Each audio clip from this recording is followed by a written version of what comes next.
હું અશફાક હુસૈન, મારી ઉંમર છે 74 વર્ષ છે। હું બેંગ્લોરથી આવેલો છું અહીંયા, અને બેંગ્લોરમાં મને અને મારી વાઈફને બહુ ચાલવાની તકલીફ હતી, અને બંને ઘૂંટણો ઘસાઈ ગયા હતા, ની રિપ્લેસમેન્ટ માગતું હતું। ત્યારે બેંગ્લોરથી અમે બધી ઇન્ક્વાયરી કરી તો પાલનપુરના અંદર ભૂપેન્દ્ર પટેલ દુઃખ હોસ્પિટલ, રોબોટિક હોસ્પિટલમાં સારો ઈલાજ થાય છે એમ સાંભળ્યું મેં। અને એ પછી હું નવેમ્બરમાં મારી વાઈફને લઈને આવીને અહીંયા મેં ઘૂંટણનું ઓપરેશન કરાવ્યું હતું, જે નોર્મલ કરાવ્યું હતું મેં।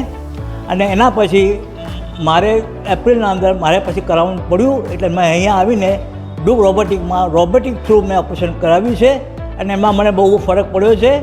તો મને અહીંયા આવીને 4 દિવસ થયા છે। મને 12 તારીખ મારું ઓપરેશન થયું હતું અને 15 તારીખમાં ડિસ્ચાર્જ છે। 4 દિવસ થયા છે। 4 દિવસના અંદર મને બહુ ફરક લાગ્યો છે, ચાલવામાં પણ દુખાવામાં ઓછો થઈ ગયો છે।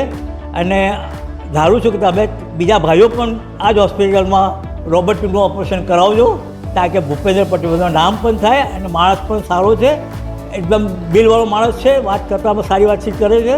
અડધી તો બીમારી ડાક્ટર સાથે દૂર થઈ જાય છે અમારી, એવા ડાક્ટર છે। તો મહેરબાની કરીને આ પછી જેને પણ ઓપરેશન કરાવવું હોય ની રિપ્લેસમેન્ટનું, તો રોબોટિક થ્રુ દુઃખ હોસ્પિટલમાં પાલનપુરમાં કરાવજો, ભૂપેન્દ્ર પટેલના હેઠળ। એ મારી સલાહ છે।